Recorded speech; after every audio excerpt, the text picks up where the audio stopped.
Você acha que já ouviu histórias de traição absurdas? Então se prepare, porque o que eu vou te contar hoje ultrapassa qualquer limite da imaginação. Eu acreditava que meu casamento era sólido, que o amor da minha vida jamais me trairia.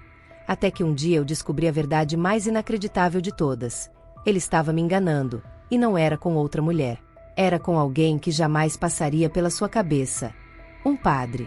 E o pior, a forma como tudo veio à tona deixou todo mundo sem reação. Essa história vai te fazer duvidar do que é certo ou errado, vai te deixar indignado, e talvez até um pouco chocado. Fica até o final, porque o que aconteceu depois dessa descoberta foi algo que ninguém, nem eu, nem ele, nem o próprio padre, estava preparado para enfrentar. Quando conheci o Rodrigo, eu juro que pensei ter encontrado o grande amor da minha vida. Ele era doce, atencioso, tinha um sorriso capaz de iluminar até os dias mais nublados. Eu vinha de um relacionamento desastroso, onde minhas lágrimas eram minhas únicas companheiras. Então, quando ele apareceu, parecia que finalmente a vida tinha decidido me recompensar. Nos primeiros anos, tudo era perfeito. Eu acordava com mensagens de bom dia, jantares à luz de velas e promessas de um futuro juntos. Ele me fazia sentir única, especial, como se nada nem ninguém pudesse nos separar. E foi assim que, mesmo com meus receios, entreguei meu coração por completo. Acreditei nele. Acreditei em nós. Nossa rotina era simples, mas cheia de amor. Nas tardes de domingo, gostávamos de caminhar até a igreja do bairro. Rodrigo sempre foi muito ligado à fé, algo que eu admirava nele. Era um homem de princípios, um homem de Deus, ou pelo menos foi isso que eu quis acreditar por tantos anos. O padre Antônio, o novo responsável pela paróquia, havia chegado há pouco tempo. Jovem, carismático, sorridente, rapidamente conquistou a comunidade.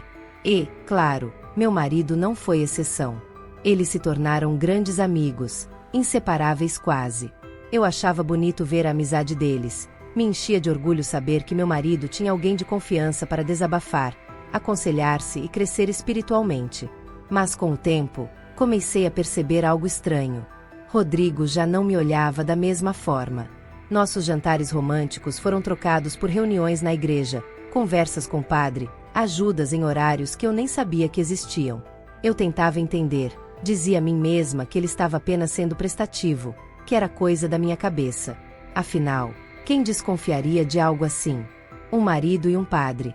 Era impossível imaginar qualquer outra intenção além da amizade ou da fé. Até que, numa noite fria de sexta-feira, ele não voltou para casa. Disse que ficaria até tarde ajudando na paróquia com um evento. Eu, preocupada, decidi levar um lanche para os dois. Afinal, ninguém trabalha bem de estômago vazio, não é? Mas quando cheguei lá, a cena que encontrei mudou minha vida para sempre. E a partir daquele momento, nada mais seria igual.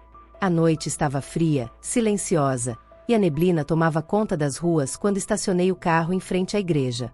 Eu carregava uma sacola com sanduíches e café quente, acreditando que encontraria meu marido e o padre trabalhando, talvez rindo de alguma piada boba, cansados, mas de coração leve. O que encontrei, porém, foi algo que jamais poderei apagar da memória. As portas principais estavam fechadas, mas uma lateral estava entreaberta.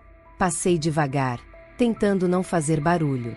A cada passo, meu coração acelerava, sem que eu soubesse explicar o porquê. Eu apenas queria ver meu marido, abraçá-lo e voltar para casa juntos.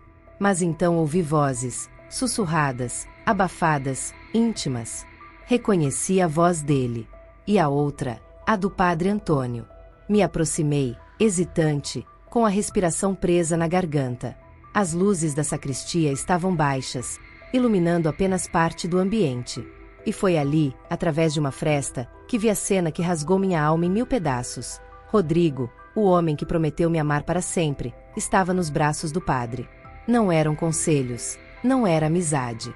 Eram carícias, beijos, uma paixão escondida, proibida, que me esmagou por dentro como uma onda violenta. Por um instante, fiquei paralisada. Senti minhas pernas fraquejarem, meus olhos marejarem, minha mente tentando negar o que via. Não, isso não pode estar acontecendo, pensei, implorando mentalmente para que tudo fosse apenas um pesadelo. Mas não era. Era real. Era verdade nua e crua, ali, diante dos meus olhos. Sem forças para entrar, sem coragem para confrontá-los naquele momento, eu dei alguns passos para trás, deixando a sacola cair no chão sem perceber. Saí da igreja sentindo o vento gelado cortar minha pele, mas nada se comparava à dor que queimava meu peito.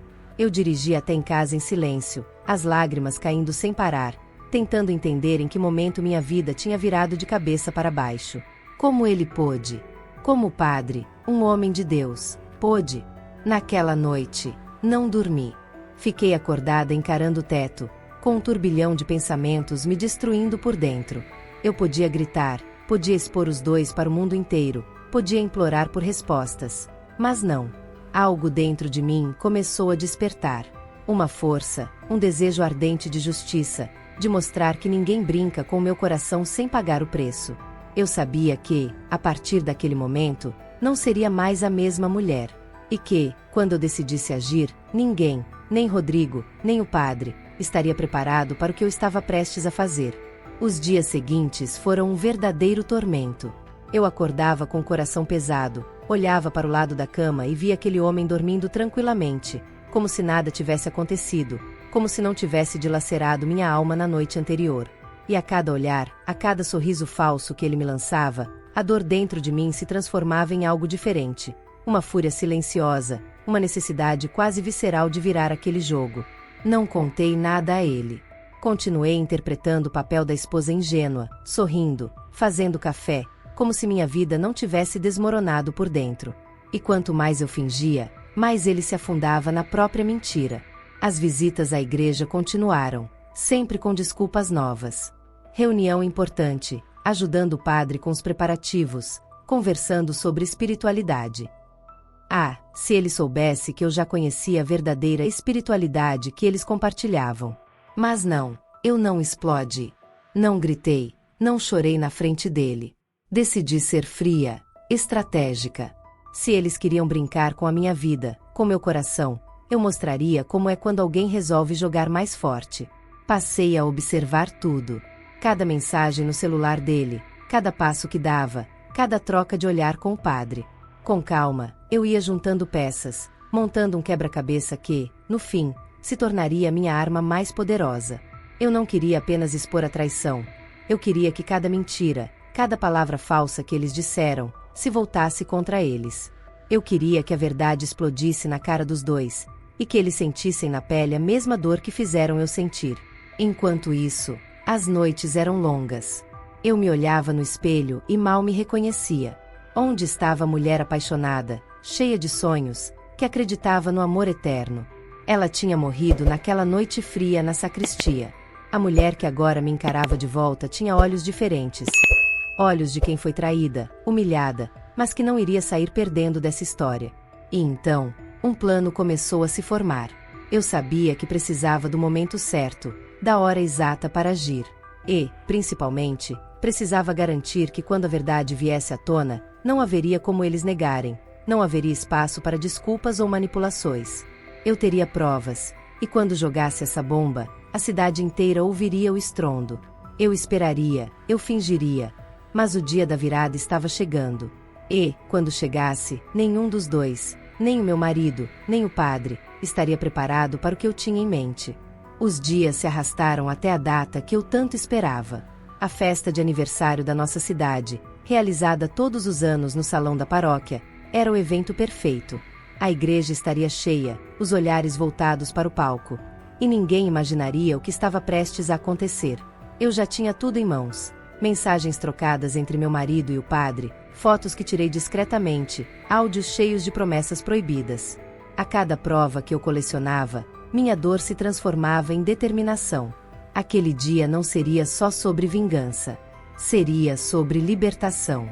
Quando cheguei ao evento, vesti meu melhor sorriso, um vestido vermelho que ele sempre dizia ser chamativo demais. Pois era exatamente isso que eu queria, chamar atenção. Rodrigo estava ao meu lado, nervoso, suando frio.